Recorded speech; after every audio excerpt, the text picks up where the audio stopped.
যে দেখছেন, এই হলো গোলু, গ্রামের সবচেয়ে দুষ্টু আর সবচেয়ে দুধপ্রেমী বিড়াল। হঠাৎ গোলুর নাকে এলো এক পরিচিত গন্ধ। হ্যাঁ, দুধের গন্ধ। গোলু চেষ্টা করলো লাফ দিয়ে দুধ নিতে, কিন্তু হাঁড়িটা ছিল খুবই উঁচু। তখনই গোলুর মাথায় এলো এক বুদ্ধি।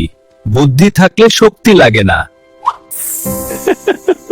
গোলু ঘরের ভিতর চেয়ারে রাখা দুধের পাতিলে তার লেজ ডুবিয়ে দিল আর লেজ চেটে চেটে দুধ খেতে লাগলো।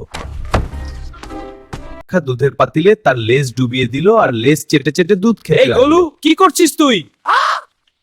মিউ, আমি তো কিছুই করিনি। কিন্তু সমস্যা একটাই, গোলুর লেজ তখনও দুধে ভেজা, আর দুষ্টুমি করলে ধরা পড়তেই হয়। যদি আমাদের ভিডিও আপনার কাছে ভালো লাগে, তাহলে ভিডিওতে লাইক, কমেন্ট এবং সাবস্ক্রাইব করে আমাদের পাশে থাকবেন। ধন্যবাদ।